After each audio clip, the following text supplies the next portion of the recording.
Okie dokie, another Releather video.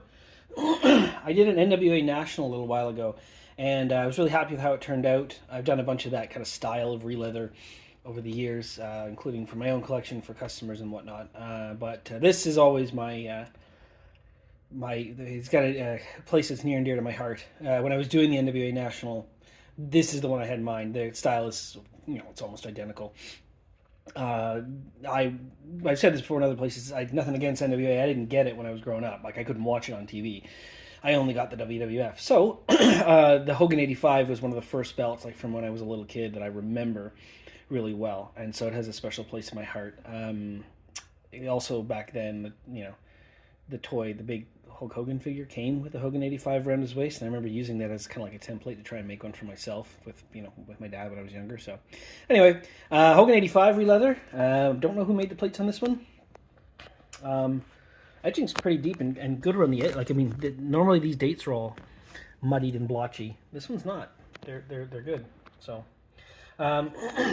did the tooling there. Like I said in my previous video, I don't normally do logos, but I don't know if that's a logo because I don't know if it's trademarked, but I do know that is just that was on the original belt, and it's been a stamp available, an alphabet stamp available at Tandy Leather for 40 years, something like that. So I guess I don't know. Anyway, so I did it on this one because it's just the Tandy stamp.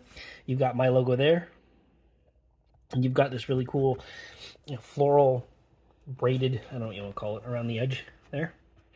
It's beveled. Sorry, I'm sick. It's beveled all the way around the whole belt, left to right. Silver snaps. I get a lot of guys ask me all the time, how floppy is your leather floppy? Well, the floppiness of I understand what you're going for. When I first started releathering, I wanted it to sort of behave like the ones on TV.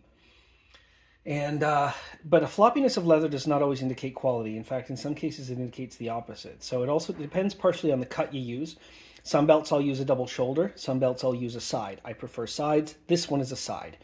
The reason I prefer sides is because it is more pliable in a lot of cases. With that being said, no matter what cut of leather is used, sometimes, inevitably, almost always, out of the box, when I ship it to my customers, it's stiff. It will be that way. Partially because like right now, it's cold outside, so the shipping process, it's cold, makes it stiff, but also the glue used to hold the backing on stiffens it up a bit. But as is the case with any leather item that's real, genuine leather, play around with it over time, and it'll be just as floppy. The reason the ones on TV are so floppy, and I've held some of them in my hands, it's because they beat the shit out of them.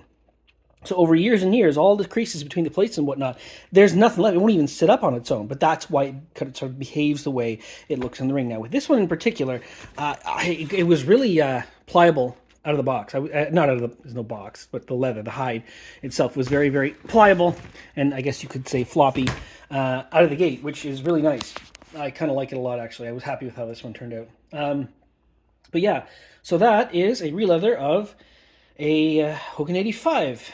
Thank you for watching.